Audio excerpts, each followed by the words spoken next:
Today I'm in Durham to find out how one family has managed to turn 5 acres of land into a working garden. After moving to the property in 2013, the Littles have worked to turn this 5-acre space into a garden that works for them. In just 11 years, they have divided the space up into several garden rooms and have planted over 20,000 trees to improve the landscape and create a wind barrier around certain areas of the space. John, Claire and their children showed me around the garden to show me the trees they have planted and to explain the other work that has gone into developing the garden over the last 11 years.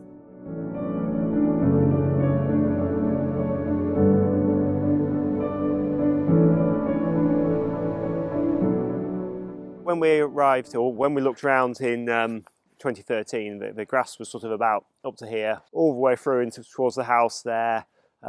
Just grass. These little trees here were shorter than the grass, you couldn't see them. We sort of discovered them when we were walking around. There was one stone circle in the middle of the bed down there, and the big pond was down there, and that was about it. So there really wasn't much here at all. So it's all been our work over the past 10, 11 years to get it to where it is. So this is what we call the well garden because of this water feature in the middle here. This was here when we moved in. It's about the only feature of the garden that was. And at that time it had grass all the way around it. And one of the first projects we did back in 2014 was to strip that grass off, put my pits down in this stone and then all these plants in here. And it's worked really well. It was planned out really carefully by your mum, wasn't it? She had a board and all the plants were chosen really well to work well in this area and to be low maintenance for us. We've planted thousands of trees. There's some sort of specimen trees that we've bought in. So there's a giant redwood down there. There's some eucalyptus, other orchard trees down there. So there's about 50 apple trees and other fruit trees in the orchard here. We've got some posh labels. We haven't had time to actually put them on the trees yet, but at some point we're going to have posh labels on all the trees telling us what they all are. So we've got some red willows at the bottom of the paddock which look really nice from the house. They're not quite as bright at the moment as they can be, but in the winter when there's nothing else of colour in the garden, we can see them from the house shooting up like flames at the end of the paddock, which is really nice to see.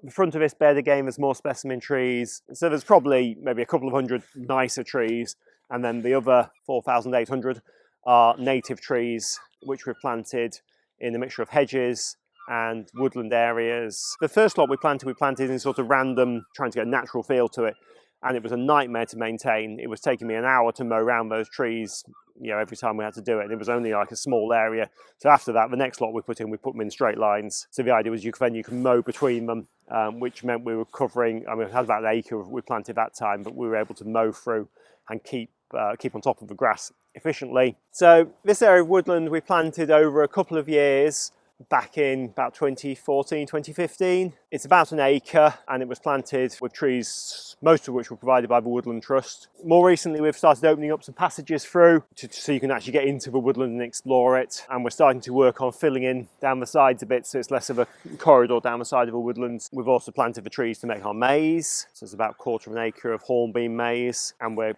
constantly planting more trees. Every year we put in a few hundred more typically. Welcome to our maze. You're standing on the drawbridge at the moment, so you can come in here and you can work your way through to the middle. At the moment it's dead obvious where the middle is because it's winter. In the summer the hornbeam gets its leaves on, it gets much harder to see, and it's surprisingly high. It's about a quarter of an acre, but it's surprisingly hard to actually find your way through it. This is a real family garden, and each member has had their part to play in its creation, including the animals. I think most people should come here to look at the animals, because if you think of an open garden, you're normally thinking of the space, but you can also think of the animals as well. We try and get animals that have a purpose. So behind me you can see there's the alpacas. We've got 5 alpacas. They were the first animals we got, if I remember rightly. So the alpacas are in charge of cutting the grass, so they've got 2 or 3 acres of paddock that they mow for us throughout the summer and throughout the winter. So this is one of our alpaca paddocks. We can pick up the alpaca poo, we try and pick it up. They're quite good, they do it in clumps, so it's relatively easy to do. And then that goes into the polytunnel or onto the veg patch or anywhere else where we need fertiliser. It's good fertiliser and you can use it straight away, you don't need to let it rot down or anything. We've got a few ducks and some chickens. We try and breed our own, so every year we let an animal sit on some eggs and we try and get some chicks or ducklings. These are the ducks. We've got 1 white duck and 7 brown ducks, 8 in total.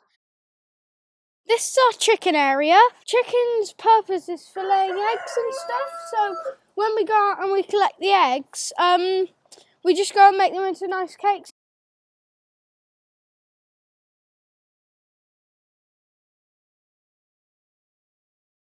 My parents opened their garden for the NGS just after I left for university, actually. So they've been open for 20 odd years now. A lot of the posh plants in this garden came from their cuttings from their garden. Obviously with the garden we have the opportunity as it got to a suitable state to also open for the NGS, so it just seemed a natural thing to do. And we love showing people around the garden. We love having people come in and see things, and you know, it's nice for the feedback you get from people about how much they enjoy the garden is very rewarding. I think the most important bit to look at, personally for me, is the flower bed over there with the trees behind it. I think it looks really nice, and when I think of the garden, that's generally the bit I think of. So this border here, now known as the bog border and the Wendy border, we put in 2000 during COVID times. It was all done no dig, so we put some cardboard down and covered it in chip and grass cuttings and things like that to give it a good mulch.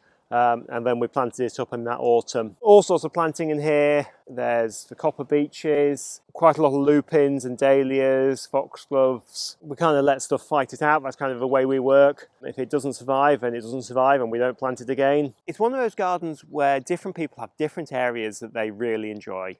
So some people really rate the train bed with a little model railway running through it. Some people love the Mound, where they sort of walk through the woods and get glimpses out into the view beyond. So this is our train bed. We've tried to develop it with lots of small plants and as a backdrop to the toy train. And we're now extending it with a second bed over to the right there. And we're going to put a pond in at the front here with a stream coming through the gap between the two. So this area of woodland was developed by with some trees from the Woodland Trust. We started getting advice, and it was absolutely, it was this high with nettles and brambles and all sorts of horrible stuff. We used lots of elbow grease. We cleared it all off. Then we got the trees in, and the trees are now doing all the hard work for us. They shade off the ground underneath in the summer. So the grass is starting to die back, and then we're putting in more interesting shade-tolerant plants, like there's some ferns and some ivy, some comfrey, and things like that will grow well in that environment. Later on, we decided we were going to build this bridge through, and then we tunnelled out underneath to make a 6-foot gap so you can walk underneath it.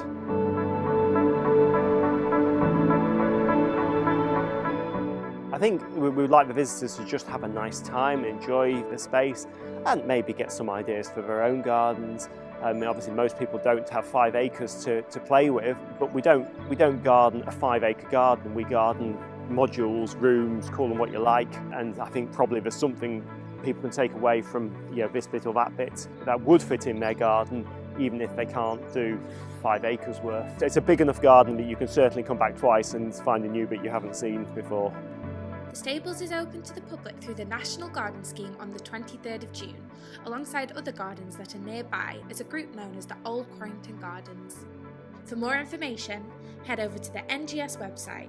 Don't forget to like and subscribe this video to see more tours of beautiful British gardens.